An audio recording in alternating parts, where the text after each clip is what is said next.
Welcome to PolyCast, a civilization podcast focused on game strategy. Dan Q. Makalua. The Me and Team. Mad Jin. With guest co-host Super Marklar. So we gotta start this before all the guests Transcast leave? Yeah, We have guests? yeah, we should probably get going. Yeah. We have a live audience and whatnot, so. Yeah, they're When are we slowly live? disappearing.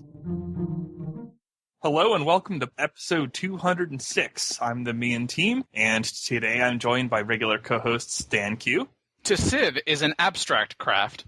Makalua, Did they ever actually explain what the hell taurine is in Red Bull? Majin, Yeah, I'm going back to bed. and guest co-host Uber. You're going to bed 3 hours earlier here, damn it. There's always time to go back to bed. Speaking of things you might do in bed. Yes! you, know, That segue. We're off to a great start. Let's go. you know exactly what response you're asking for with that question, right? Yep, and I'm biting my tongue.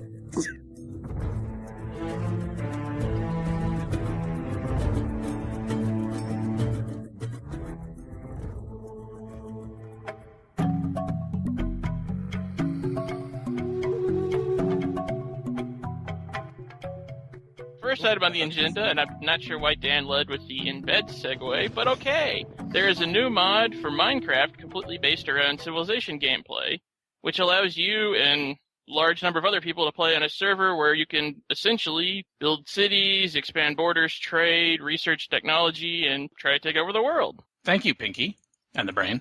So is that Right, what the new Axe server's Rush going to be Dan. like? I want to axe thrust Dan. Take a number. There's something magical about that first time you play a game. For some people listening and wondering, wait a minute, don't you have a sibling show for that? No. See, that's mods within Civ. This is a Civ mod within another game. That's the impressive thing. Sometimes I know Modcast has talked about other games. Hey, experience game X within Civ, but now you can experience Civ within game X, which is Minecraft. And those of us on the panel, including our guest, know something about Minecraft. There's this little unofficial spin-off called PolyCraft, and this mod is trying to marry PolyCraft and PolyCast, which is not a necessarily good thing, because they're related. But it's still there. The first boot up, revealing the world with all its bewitching potential. And for a brief, beautiful moment, you don't quite know all the rules.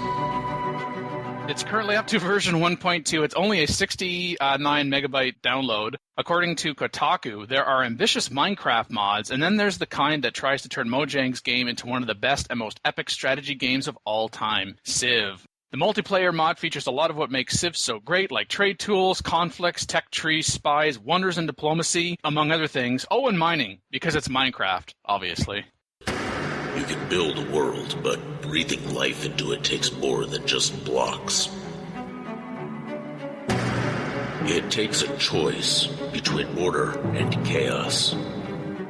There's a decent description that not only talks about the changes from vanilla Minecraft, so if you're more familiar with Minecraft or just familiar with Minecraft, then you have an idea of what the Civ mod is about. But if you're wondering, how exactly does Civ translate into Minecraft, there are multiple victory conditions, including culture and science. And as Uber said, you trade, you fight, you generate science, and there is a tech tree that is reminiscent-ish of the upcoming Beyond Earth, because it's not linear. It says it really depends on your starting location. But there are certain things that you have to get. For example, you need ironworking to be able to use iron weapons and armor. You need industrialism to use diamond weapons and armor. And sorry, Phil, you need to wait till you get to gunpowder to use TNT. Boo. You also have to farm, so this ties a little bit now into the changes from vanilla Minecraft. You can only grow carrots, potatoes, and wheat in farms or garden, although there is a grocer that you can go to if you're too lazy to actually grow things. Mob spawners exist but will not spawn mobs. Okay. So I don't know why is there a mob spawner? I don't understand. Barbarians. Villager trading is disabled. Emeralds can be exchanged for coins at the bank structure instead.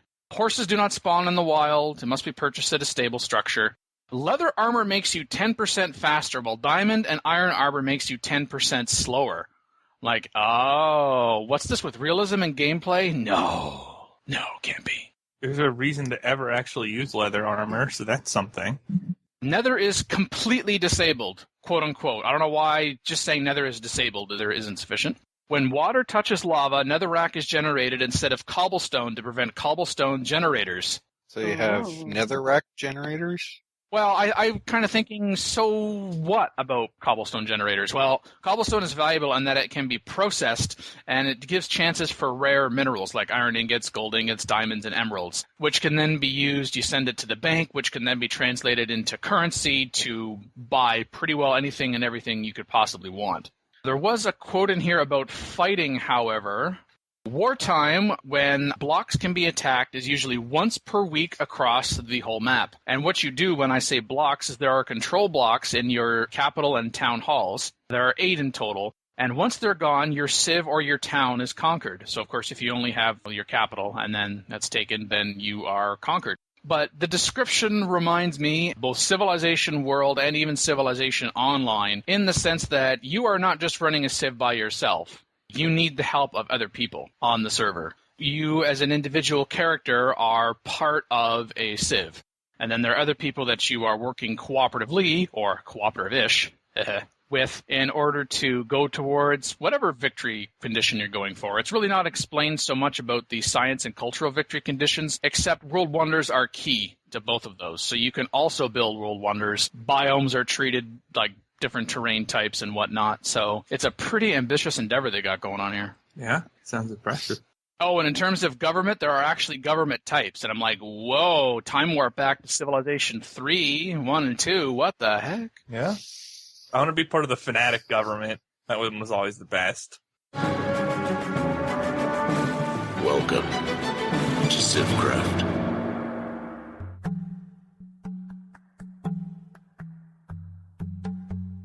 Apparently, Joystick is 10 years old, or something. Teaser. Well, in internet terms, yes. Joystick has a 10th anniversary celebration going on. Their news content director, interesting title, revealed his top pick of all time in the last 10 years, which was Civilization 5.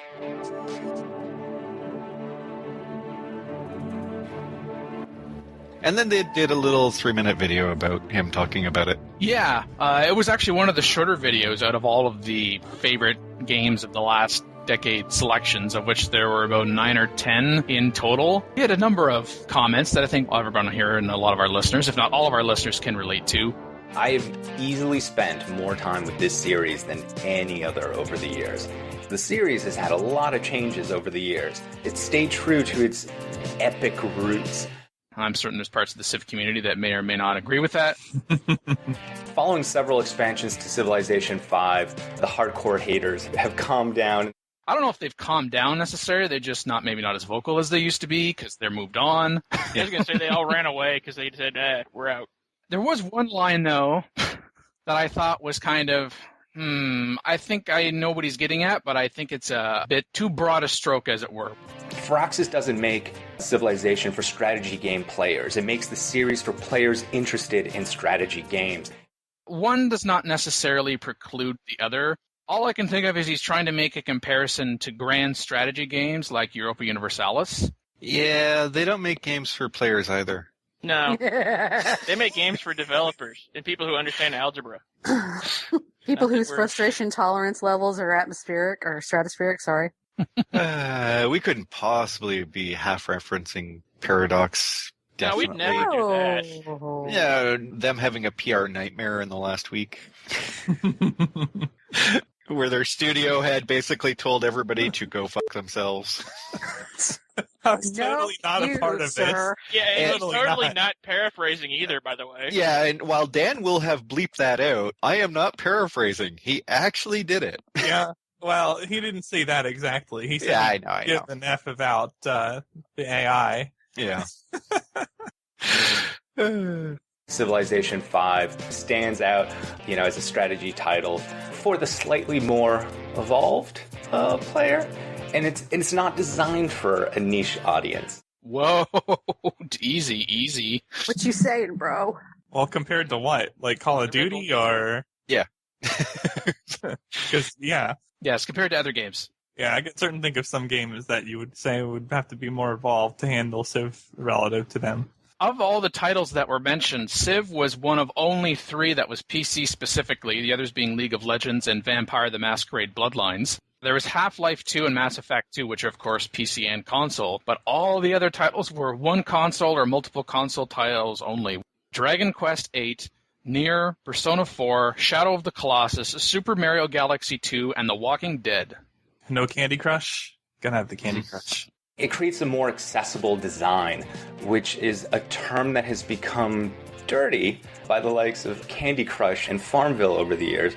It does say favorite game of the last decade. It doesn't say best, so for anyone wondering what the heck, sometimes your favorite game doesn't necessarily have to be the best game. Well, and it's not, like a consensus ranking. It's the people of Joystick's favorite games from the last 10 years. Exactly. Recorded for episode 204 with Dan Q, Makalua, the Mian Team, Mad Jin, and Bruno Prado Santos. Phil telling us about Civilization 5 on Linux. Phil knows something about Linux. I don't know. It's a theory. Well, it doesn't seem to work very well. It's been my primary OS for a few years now, but Civ 5 was quite doable with Wine. Still, it's much appreciated to have a native version. Wait, Phil, you've been using Linux? I had no idea. I know, right? So crazy. Complete coincidence. Do we have something to clear out the sarcasm in here? It's interesting, though, because I just did a Windows installation on my second hard drive recently, and I thought Linux was supposed to be the harder one, but I didn't have to unplug my hard drive to install Linux, and I certainly didn't have to scrounge up drivers just to get internet access to install my other drivers on Linux, which you have to do on Windows, so I don't know. To me, the only hard part, and this is a very good trend from Steam in general, it was installing Windows games on Linux. That's really the only frustrating thing I've ever encountered on this OS, aside from learning the recording setup. But that was more user error than the fault of the OS. But when it came to games, it's just frustrating sometimes because there's so many loopholes. You have Windows games on it. Civ 5 wasn't that bad with that, actually. Quite a few versions of Wine ran it pretty well. But you're still going to take a performance hit on Mac and Linux, unfortunately, until games drop their hankering for running DirectX. I'm sure native it'll run a little better still. The editor-in-chief for TechGauge, there are now more than 500 games for Linux on Steam. Ooh. So that's about, 450 more than you can get for the Mac now? Is that about right? Yeah, the Steam box is really pushing for cross-platform stuff, so that's pretty big if you're on off Linux. Yeah, it could be that Steam's just saying, okay, you're going to make a new game, put it on Linux. Yeah. Otherwise, we increase your costs. It is that all of Civilization 5 is available. That's all the expansion packs. That's the 2 expansion packs, as well as all downloadable content is now available through SteamOS. Yay! And it plays nicely with Windows and Mac. Yay! Do Windows and Mac play nicely with your computer? Yeah. No. Yeah, considering it right at the beginning of this episode, I blue screened to death. Question answered. The Mac just doesn't let you do anything at all, ever. And it's usually pretty stable because of that. Yeah, we're stable. We won't let you do anything. Don't worry. It's all good. That's how it goes. I liked how Rob concluded his very brief review of Civ 5 on Linux, and it was actually more focused on the technical aspects, so I'm condensing what he said greatly to the end, which is, in quick testing, the performance of the game was fantastic. Emphasis added by me. Mm-hmm. Yeah, I don't trust that as far as anyone can throw it when it comes to other people evaluating the performance of the game, because they, usually they don't play at the same speeds that I like to play, so... Unless you're spamming end turn, you're not going to notice a huge performance hit unless it's just awful. Rob says, overall, and despite the niggles, I can say that Aspire has done a fantastic job in porting Civilization 5 over. Now all I can think about is which other titles the company might be able to port down the road, but I don't want to get too greedy, to which a fellow TechGauge writer, Caden, said, why you say greedy? Is it because you want to be set free from the bonds of Windows-only gaming? That's not greedy. That is revolutionary. But I prefer Dwayne Glode's response, which was, now Linux users can waste hundreds of hours of playing Civ just like Windows users. It's not time wasted. It's time well wasted. Oh, will you stop advertising? It's everything else that's Company time network. wasted that could have been playing the games. I don't know. Pretty soon we're gonna need to be given a break. Break me off a piece of that. Okay, I'll stop. Oh, yes, please do. Yeah. Okay, how many TV stations' taglines have you stolen today? All of them. Seriously. He stole all your taglines. Speaking of taglines, I don't know, where do you want to go today?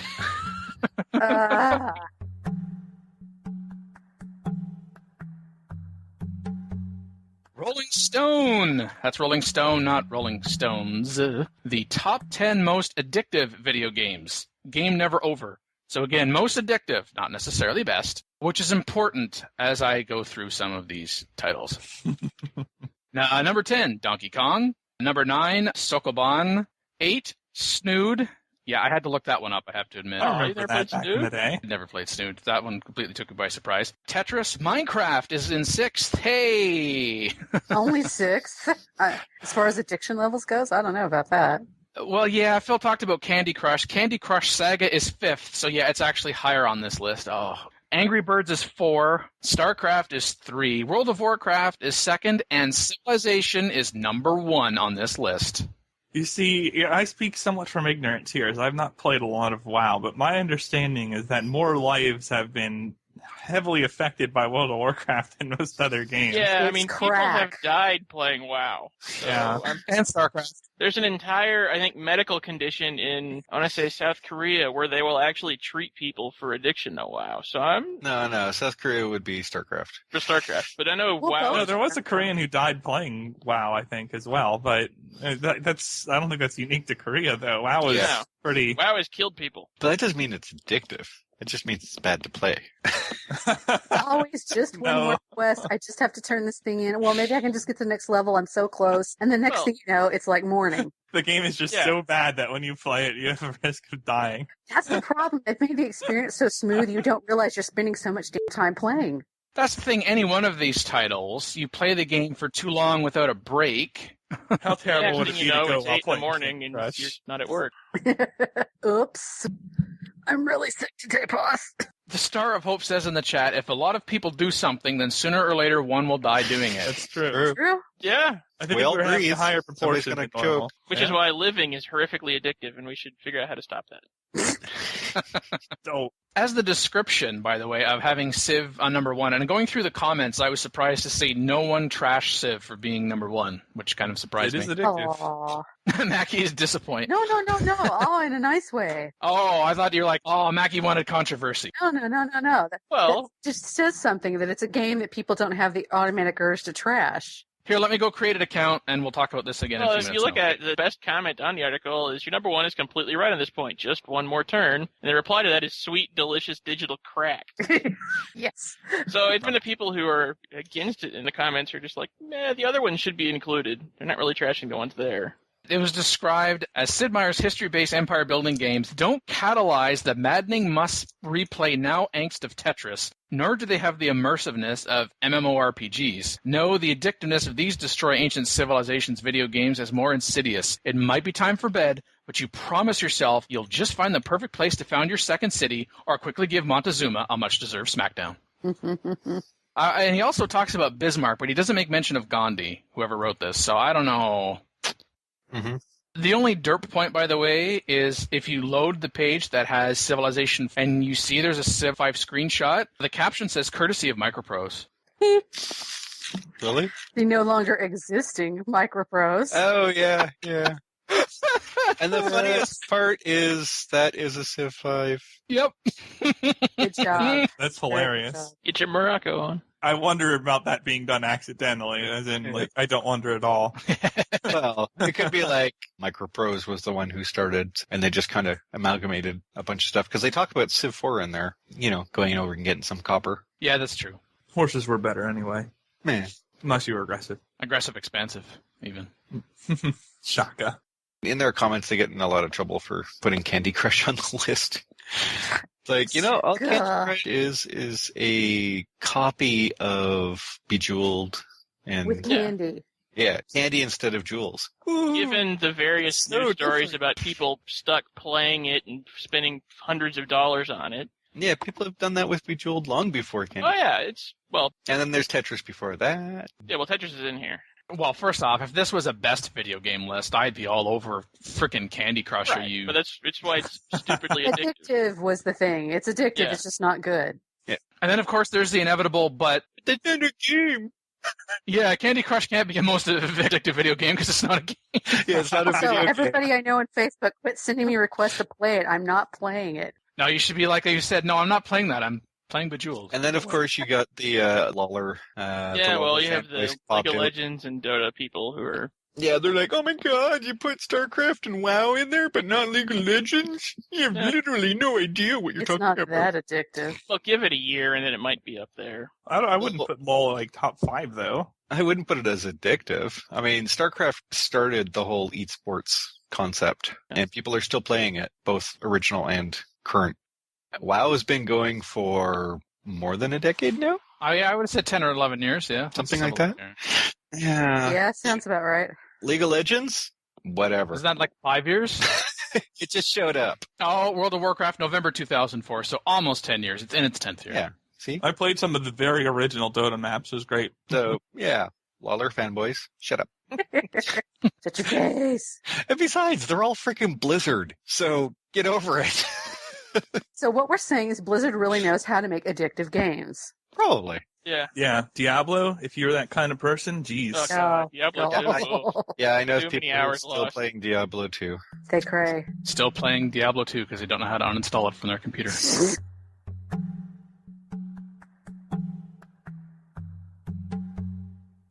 So, a nice Firaxis paid for an article by Eurogamer. It says at the bottom of it, this feature was based on a visit to Firaxis Games. 2K paid for travel and accommodation. Oh, so they got paid for this. Yes, All right. As long as you understand that 2K paid for whatever is written on the screen. pretty much. Which is why it's a giant love letter to board games. Yeah. My question is, how much did they pay him? Because he said he went last year. It's July of the year after. The hell? Yeah. Well, you know, they had to put this in long form, and he had to research a whole bunch of Civil War references for some reason. And that took more than half a year because... Well, he had to... I guess it's not a priority. They didn't pay them enough, clearly. Apparently not. Grand Strategies of Firaxis, which is a relatively decent long-form article on how Firaxis has tried to mold their strategy and their games around sort of the openness and adaptability of board games, which is not a horrible thing. It's just kind of interesting given the fact that they're primarily single-player games, you know, and then with multiplayer sort of tacked on. The one thing I kind of had a question and sort of argument about was that at one point, one of the designers, can't remember which one, says, to beat the highest level of AI in Civ, I have to play with such ruthless efficiency and insight. I almost feel I'm not myself anymore. I'm playing as a machine version of myself. And to me, are you really playing against the AI at the highest levels, or are you just playing against the handicap the game gives you? Deity, I mean, all of the massive amounts of bonuses the AI gets, I mean, that's always felt more like the problem than the AI's inability to commit a naval warfare. The person who said that, by the way, that was Jake Solomon, the lead on XCOM Enemy Unknown. I don't know. I saw that quote there, too, and I agree that when he says, you know, I'm not myself anymore, he's not himself as compared to how he was playing on the lower difficulty levels or the higher but not highest difficulty level, because I find even that you don't have to get to the highest. For Civilization 5 Immortal or Deity, when he talks about the ruthless efficiency and insight, I don't know about insight. It seems more rote memorization of this, that, and the other thing than really trying to adapt to your individual situation, which gets to kind of what you're saying there, Uber. I guess you could look at it either as how you have been handicapped or how the AI has been propped, which in a way is also your handicap because they get X and you don't. Playing as a machine version of me, how I wouldn't necessarily phrase it that way, but it's the reason why I play on Emperor. I could, but I choose not to try to learn the completely nitty-gritty where it becomes more tactics than strategy for me. It's the return on the value of time you'd have to put in to learn all that. Yes, exactly. Yeah, because at that point it's a question of whether or not you're just doing this as a machine or whether you're actually having fun with it. Because, I mean, if you have to plan out, you know, build Every X single by move. Y, don't purchase thing at the exact specific amount of gold, it just makes you feel like you're an AI, not an actual player. When you feel like you need to have a notebook beside you to take notes about when and what to do stuff, that's no. Yeah. You're still learning when you're having fun, but it's not fun learning. Wait, there is such a thing? Well, sure, there's fun learning. There's fun learning how to lay the smackdown on AI that done you wrong months ago in previous games. I mean, there's definitely fun. Because humans hold grudges. Screw you, Gandhi. But what did I do to you in this game? Doesn't matter. I feel like there's a difference between consistently learning from mistakes and doing the really fine-tuned micro, though. And Civ 5 does not have the fine-tuned micro of Civ 4 in the same numbers, because you don't have as many friggin' workers to manage and quite as much pop and city spam to manage. You're not running like 12 cities with dozens of workers in the VCs anymore. But I don't know. I think you can get to the highest levels without having to do that if you can consistently learn from your mistakes. I don't know where you draw the line. I mean, it's as simple as that. Where do you draw the line as a player in terms of where you're not willing to stop learning, in terms of getting better each time you play? And certainly external things like forums and whatnot, or watching others who are already successful can speed up the process. But I don't know. I feel like if I play a game for 1,000 hours or something, I want to be at the level where I can handle highest difficulty without too much trouble. I think that's also a question of how are you going to be satisfied with those 1,000 hours afterwards. That's true. Is that 1,000 hours I could have been building like a Great Wonder in Minecraft? Yes. Well, it just depends. If It you're doesn't take enjoying that what long, you're though. doing in the moment, it's as simple as that. Or is that 1,000 hours I could have spent cultivating real-life relationships? Well, screw that. That's not why we play games. Yeah, what are you talking about We don't now? play games to Well, cultivate life real-life people. relationships. I'm not Yeah, how many like- actual relationships have you created through Civ? You've never heard of the game Real Life? That game sucks. Yeah, there's Always no respawn. lose. But the graphics are great. Well, you only get to lose once. Yeah. Yeah. Iron Man mode. It talks about the board game things, which, by the way, I mean, Civilization on the PC did come from Civ, the board game. In the early 80s, the impetus for that. And it talks about how board games are great in making you think in terms of abstraction. And this was from Will Miller, one of the co-lead designers on Civilization Beyond Earth. And that's true. There is a lot of abstraction. And then the question is, when you talk about abstraction, questions get into gameplay versus realism. You get into even moral versus immoral questions. Mm. Like slavery in Civ 4, the Mind Worms thing in Alpha Centauri. I mean, all these questions that come up, and people then decide, are they going to play in a particular way because of quantity X, quantity Y? No. But I like the part where Solomon says, we have to marry theme and mechanics a lot more than games that simulate. One of the things is that there's a renaissance in the social aspects of board games right now. And I think it's also translating into, you talk about some of the addictive games on that addictive games list. And as soon as you're into a multiplayer situation, even though I do not like competitive PvP, I can definitely see that if you get to the point of defeating someone, and I've done a little bit of competitive PvP, that was really just in Civ 5, and that was for the achievements more than anything. But yeah, there is that little satisfaction of beating a human player more than beating an AI player. Civ 6, now purely multiplayer because we gave up on the AI. There would be Yeah. riots. In the comments on here, there was, long may there be plenty of food production and culture to keep Firaxis going. There we go. They would need to work on their tourism a little, though. I think long may there be plenty of money to keep Firaxis going, but okay. Well, you want to feed the programmers, gosh. Nohaman786 says, can't wait for the next Civ game to steal hundreds of hours of my life from me again. I don't know if it's really stealing when you allow it to happen. More highway robbery. More like you actively pursue it.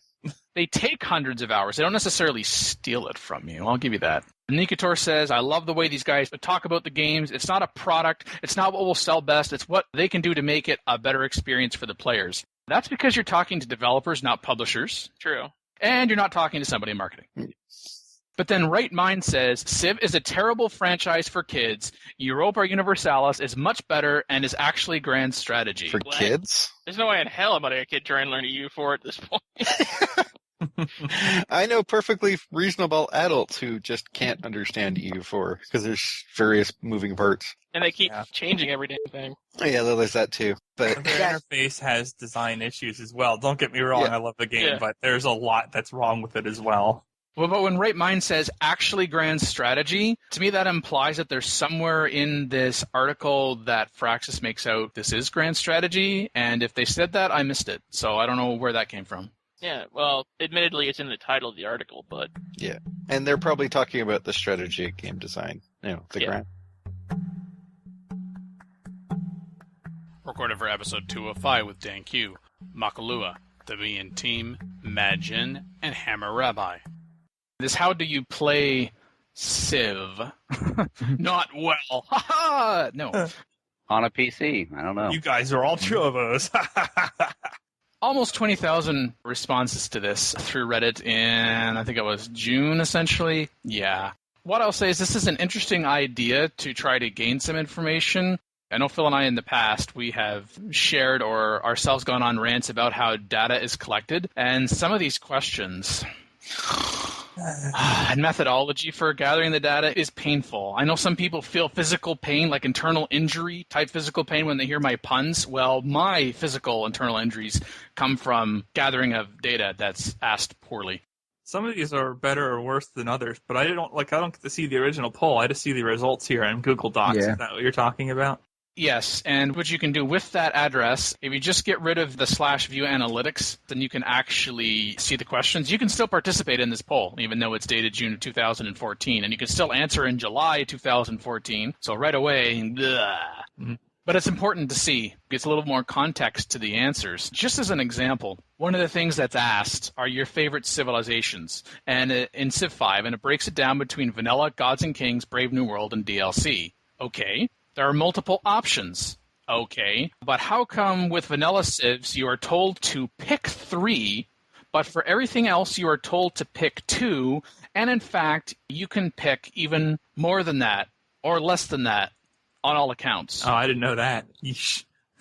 Yeah, so you see right away this is already starting to break down because I am certain there is a decent enough percentage of people who figured this out or just incidentally didn't make enough choices or made too many choices, and the survey didn't say, you're doing it wrong, to try to make this data a little more valid. So to me, the way the question is phrased and the way the data is collected, the ones that are solid is a fraction of the overall questions, unfortunately. Like, do you tend to go tall or wide? Ideology of choice. What victory type do you most commonly shoot for?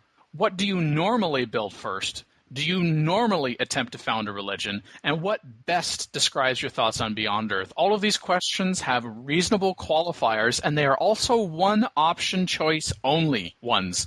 Given that where multiple choices were possible, not only wasn't there a limit, or in some cases, I love this multiple options, but pick 2. Well, what if all the Gods and Kings civilizations were my favorites, and none of the Brave New World civs were my favorites? In both of those cases, I'm not going to either be able to progress with the survey or it's going to record an anomaly as compared to other responses, which is unfortunate. The worst ones, I think, dismiss entirely the what type of maps do you tend to play, partially because it's broken up into part 1 and 2. And when it says what map types do you tend to play, that's plural, but you're limited to one choice for each question. What? Mm-hmm. How would you describe your overall play style? It says pick up to 3, which is, I don't know... That just seemed to be a smorgasbord of it's like a big vat of stew. Let's just throw in any and all questions that come into our head. And the what's your favorite Civ game? Expansions included in each entry. Oh man, like if you asked me to pick my favorite Civ game now, I would say Civ 5 if that includes both expansion packs. But if it doesn't, if it just included Gods and Kings and vanilla Civ 5, it would be Civ 4. Also, when he says expansions included in each entry, some Civ titles have had more than 2 expansions, so which combinations of expansions are you talking about? And I realize most people aren't going to take this survey this seriously or critique it this greatly, but I think if you focus on those those 6 questions I identified, you can get some pretty decent takeaways from those. Plus the fact that there is also a question about difficulty style. I also think that question, as well as how do you best describe your overall style, whether you're someone that prefers peaceful for culture or technology or your domination. The main reason I play is to be an ass to Gandhi. Well, if he's too many times the previous games, totally see that. There's one of these questions that I'm curious about because I haven't actually seen the results of the poll. The very last one, which says, which best describes your thoughts on Beyond Earth? Those answers probably seem to me to tell me where the fans are because a lot of people play this to simulate history. Beyond Earth is just a fictional future that they may not have any connection to. So I'm curious what those numbers were. Weirdly different than I would expect for the answers. Because, I mean, there's It looks interesting, and I like futuristic games and stuff, but I played Civ in general because I like the history of certain cultures, and I like playing through simulated RP sort of level kind of stuff. But I'm curious what the Redditors would find to be their interest in terms of to play it, or do they do more stuff with Civ history? I think the so excited can't wait answer should have been merged with the more like Alpha Centauri the better. The more like Alpha Centauri the better got 3%, but the so excited can't wait also got 43%. Really two separate things, because so excited can't wait just means you like the way it looks, and then looks cool, but I'm still a little skeptical. That could be a separate section, and then the real why of it. Do you like Alpha Centauri or do you like Civ history? I'm okay with that breakdown only because it says what best describes. It doesn't necessarily mean, and admittedly, it doesn't mean that it precludes all others by your selecting a particular choice. Yeah. So only 10% of the people wanted to play Civ to simulate history. Alpha Centauri existed already in the Civ history, so if you only want to play a history game, well, okay, but it's more like that's kind of the phase of a player's history with a game, because initially, if you're attracted to it because of the history, you're going to play maybe everything and be tired of it, and then now it's going to become a efficiency numbers crunching game for fastest turn or highest score or something like that. But for Beyond Earth, I like sci-fi stuff, but I'm not going to be particularly attached to instantly starting off with the culture I like or the one that I have an affinity for, kind of a thing. It's just be more like a violent, peaceful, or technological aspect or something of the game. You'll learn to get an affinity. Well, yeah, that's a built-in thing regardless. You'll learn to love your affinities. But yeah, I mean, Beyond Earth is kind of separate from all of this. But I mean, it does show that, give or take, 90%, somewhere in there, because rounding errors, are looking forward to Beyond Earth, even if skeptical. Yeah. But yep, looking forward to some degree. Yeah. Yeah. I was definitely interested in the difficulty one. That actually proves a bit more, because people talk like, oh, everybody in the forums always plays on deity. Yeah, sure. They certainly like to talk about how they play on deity. Some prove it, some don't. Yeah. At least maybe on the Reddit side, there's a lot less deity players, because this is all, again, self-identification. Well, there's a lot of people who are not vocal on CFC, and there's plenty of information from the lurkers that would be more valuable than the regulars who are already there and have established how they play.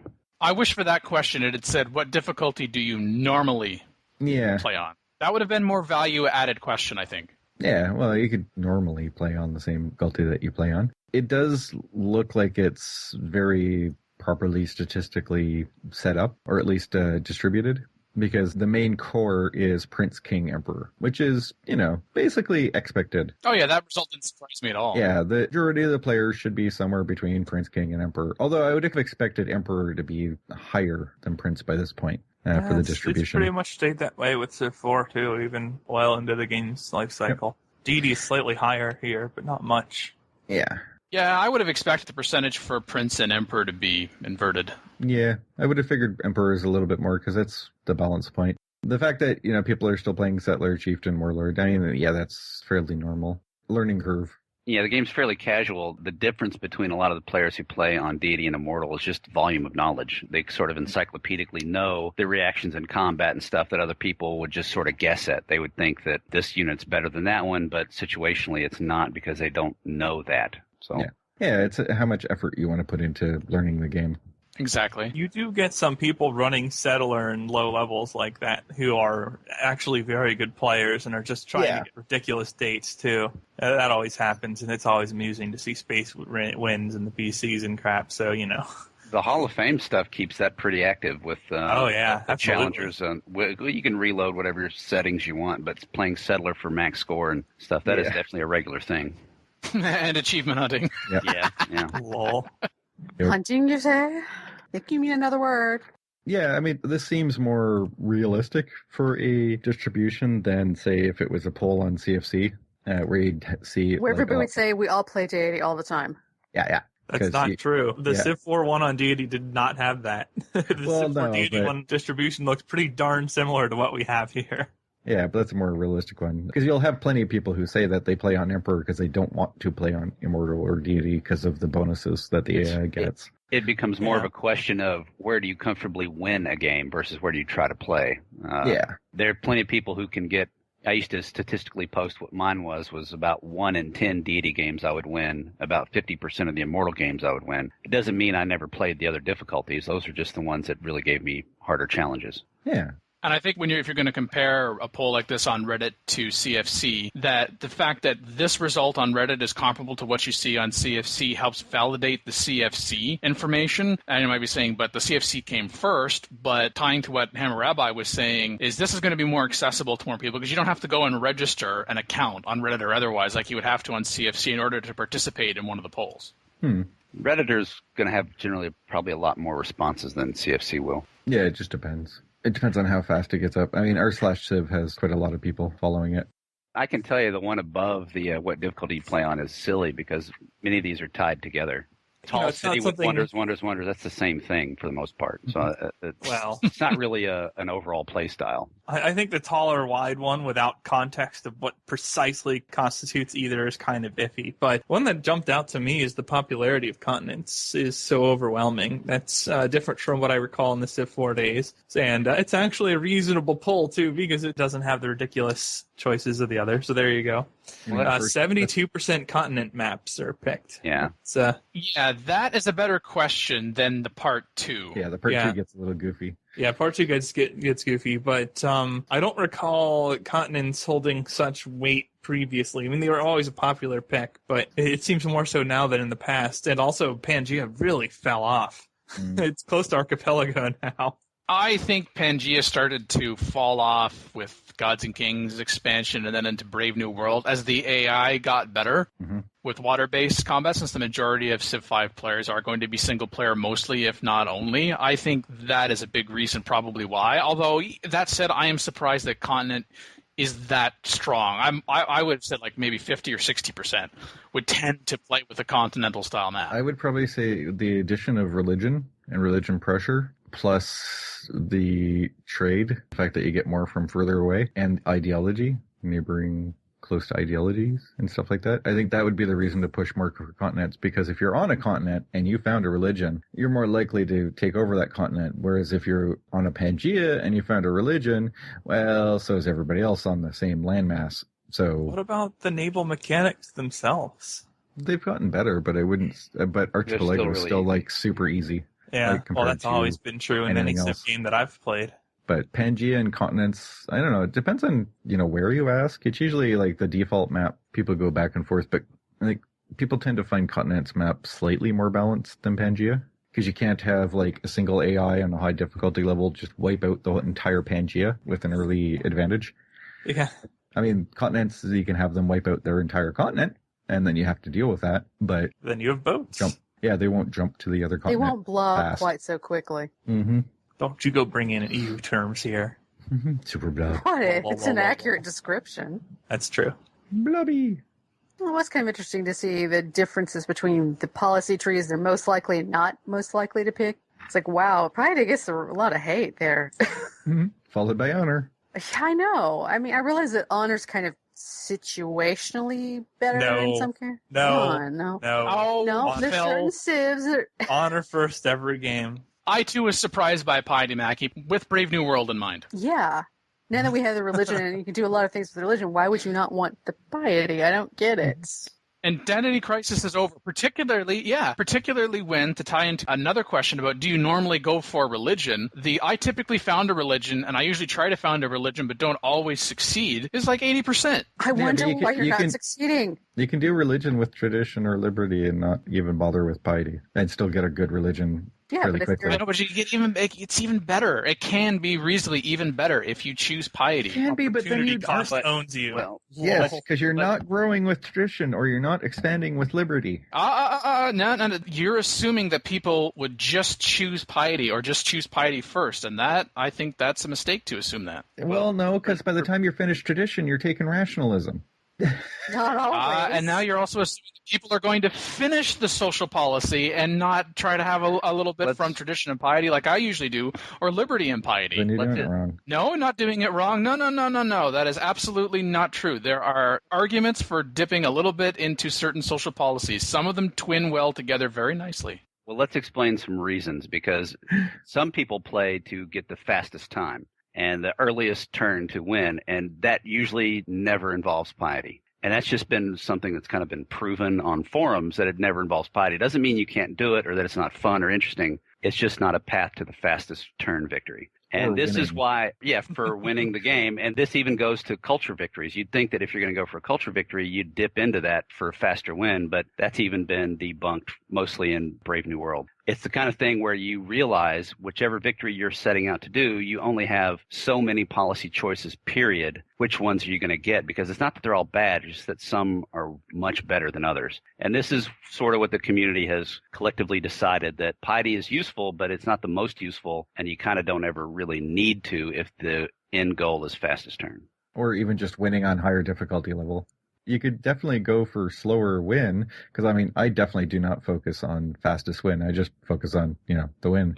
Yeah. But you have an option of completely losing if you go piety and you don't do it right. Well, the mix of other things that go with piety. Exactly. The question is, what 3 policy trees are you most likely to pick? So there's more than one qualifier in that question. And I will acknowledge that, yes, it's important to keep difficulty level in mind, and so it's good that actually the difficulty level question was also included. Yep. So tradition, liberty, commerce, and rationalism, with obviously rationalism beating out all others by just a bit, are the top 4 in there. But tradition and rationalism really high up there because, a tradition rationalism game basically wins you all victory conditions. Oh, yeah, I'm not surprised by tradition and rationalism's performance at all, or even liberty for that matter, but just piety. And man. Hashtag balanced options. Yep. But is anyone surprised by the showing of patronage, exploration, or aesthetics? No. Patronage is kind of, I don't know. If this was G&K, it would be different because you could do the patronage CS friends thing. But you can't, when they took that away, the numbers would have to have plummeted quite a bit. Yeah, plus with addition of ideologies, if you really want to play with CSs, you don't really need to go patronage. Like, you go freedom, send all the trade routes over anyways. There's many ways to play with city-states, or just wipe them off the map because they're boring and annoying, depending on your playstyle, of course. Stuff that you get in patronage is less interesting now than it used to be, even though it hasn't really changed. For the meager investment of, I think, 2 policies, you could have friends with all of them when you met them for free, and you get their minor bonuses of +2 faith or +3 culture or whatever forever. And that was a big value, but now they took that away. It's much more investment in terms of your time and effort to get those bonuses. So it's scholasticism at one point was good, and then they nerfed out the city-state science, and then that became a little less good. The ideology of choice made me cry. Okay, I just freedom 51%. Freedom! Oh hell no! I am throwing the smackdown, Reddit. You are wrong. Right. Okay, I think it's important to also tie this back to what victory condition they say they tend to go for. And science was at 46%, followed by domination at 26%, and culture at 16%. When I look at that question, that result, then I understand a little more the ideology of choice, but it still makes me sad. Yeah, freedom is more overpowered than the others. I've been saying that for a long time. So makes it really easy to do any of the 4 victories. Freedom and order are the 2 that I see chosen the most. Autocracy is kind of obvious if you're going to go for domination type stuff, but mostly I've seen freedom and order being the 2 that everyone picks. The autocracy was a big issue. Then there at least was a bit of a patch change for autocracy along the way. But I think because people got so used to freedom and order being like the better one, by the time the patch came out to give a little boost to autocracy, it was too late. People already had it set in their mind. Personally, I like autocracy better. We recently in Game of the Month did a fairly different setup where you start in the modern era. And when you start in the modern era, when you first found, you instantly get to choose your ideology. And you get to choose it before you've met anybody or know what they're doing. So it was a bit of a diplomatic crapshoot to try to predict who's going to hate you in the future. It was pretty fun, though, because each one of them was strong. Because when you found first, you get instantly the first 2 choices. Plus, you're in the modern era, and you already had a fair amount of culture automatically given to you. So you already picked plenty of others ahead of that.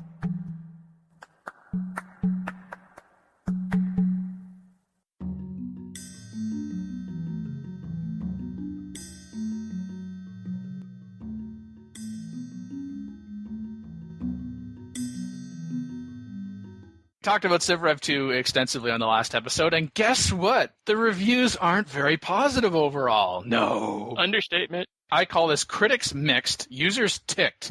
Kotaku article, more from Kotaku, my goodness sakes. It's hard to mess up a Civ game, is how it starts. Well, I don't actually know if it's that hard to mess up a Civ game, to be honest with you, but anyway. At one point, it says that the users don't compare Civ Rev 2 to the launch version of Civ Rev 1, and why should they? They compare the well-polished to the barely polished, and they only find one of them to be too dull. It's that simple. They should have waited, because surely the game will be updated. They should have waited, because surely the game's creators will add more modes, more units, and more civilizations, or so they could assume. Instead, at launch, they got something that some of the people behind these games must have thought was an ample reason for a consumer to buy this new game early. More beautiful graphics. So at this point, I'm thinking, are you seriously rationalizing what's going on? But then this sentence. There too, however, this game is begging for a term paper on the priorities of game design. Okay. Game that's solid and not great. Seems like a contradiction, but okay. A game with so-so unit control, so-so options, and graphics no one really needed. Do you like the shinies? Are you willing to put up with some less than optimal gameplay that you've had for the better part of a decade in the original? Then go for it. Average ratings are about 65% across game rankings and Metacritic, and the median is 70. Even those that are positive qualify the positives. Like Civilization Revolution 2's flaws don't detract from its addictive nature. So you talk about flaws and you talk about detraction before you talk about its addictiveness. Actually, I'm kind of surprised they even made it up to 66 as a Metacritic score, because iOS games and stuff like that almost always tend to be sub 50 or somewhere around 50 just because it's a mobile game versus a normal game. Quote-unquote normal. Yeah, no, it's just they usually get lower scores in general if it's not on PC or console. Well, I think that comes up more in the user reviews. Well, yeah, the disconnect between, on Metacritic, there's only 3 user reviews, so that one's kind of... Although 14 ratings. Yeah, so, still, you're probably better off not buying it at the moment and seeing if they can fix it. And actually, a number of these reviews come from mobile sites, like sites dedicated to mobile use, including mobile gaming. It's essentially, the graphics are great, and if you really want them, then go for it, but wait for the price to drop. That's a recurring theme. It's even like, don't get it right now, because the price will drop, and or they say, kind of like Kotaku said, there'll be updates, like Civ Rev got.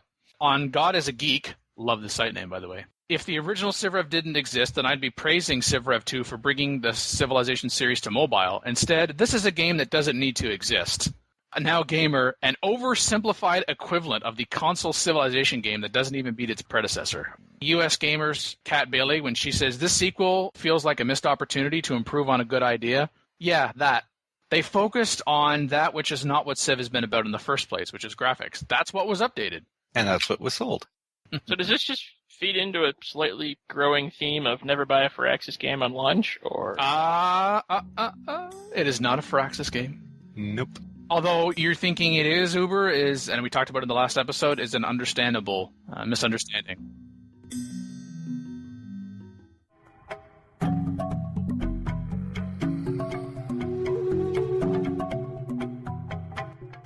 Some awards? Yes, this game has had their Best of E3 2014 award winners, and hey, Beyond Earth.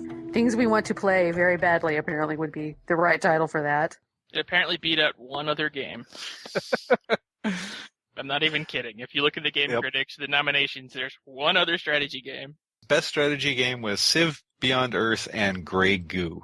On Game Revolution, Nick Tan says, there weren't many strategy titles this year, so you might think that Civilization Beyond Earth is merely an unworthy default winner. Yeah. What? You might think that. Mackie Rage. But Firaxis Games is taking a risk by moving the franchise into the future. No, they're making it more awesome by taking it to the future.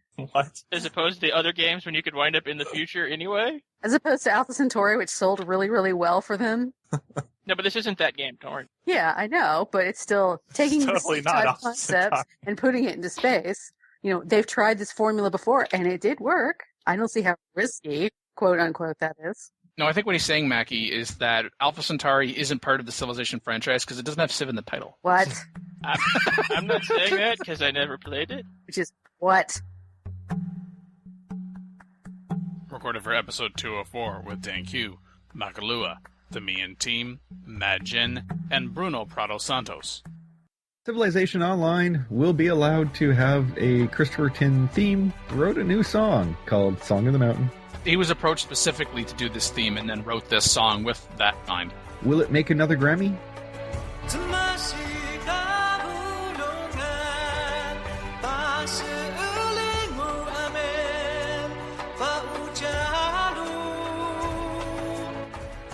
So there's an interview with him talking about decision processes behind it. How does he come up with an idea for how to the song? Why do you use children's in your songs?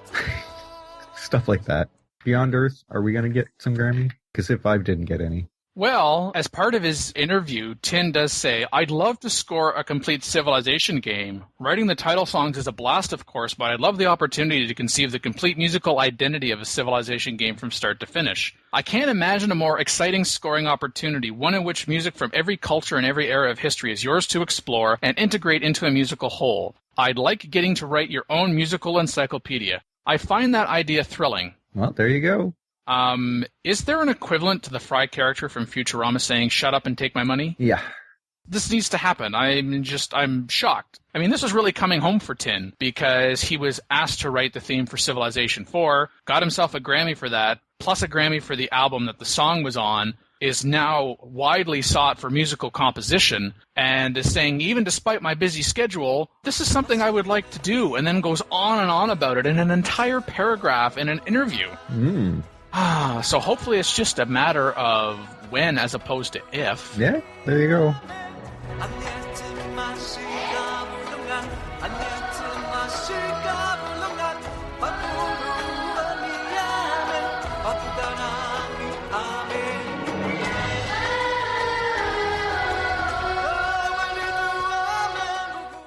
Call in today.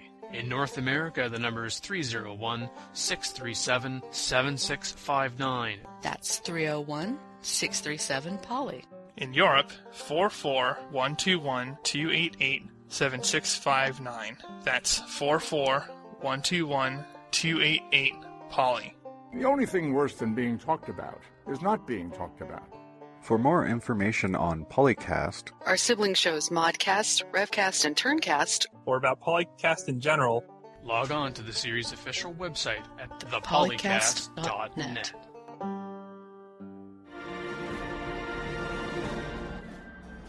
So, I guess wrap-up time, since I'm apparently next on this? Yeah, apparently. Apparently. So, thank you for listening to this insanity-fueled whatever. Thank you for having me on the show. I've been the guest co-host, Uber Marklar. Joining me today were Dan Q. I'm most addictive. Makalua. I think we require more water now. Majin. time for coffee. And the Me and Team. damn it, me and team. Damn it, Phil. Damn it, Phil, you had one job. One job to nuke everyone. But I never missed that job.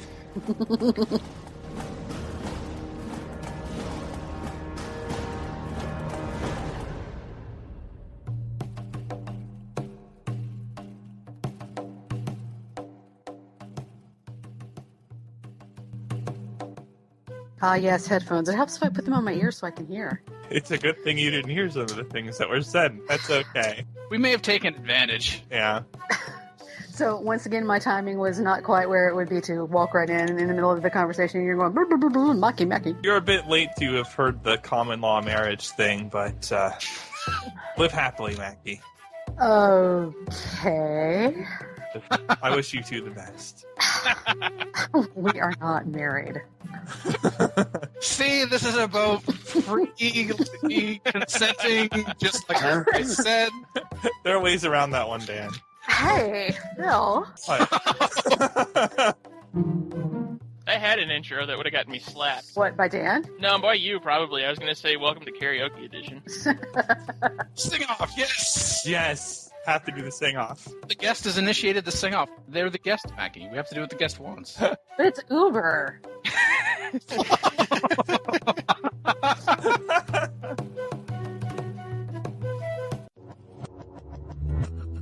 Record date July 19th, 2014.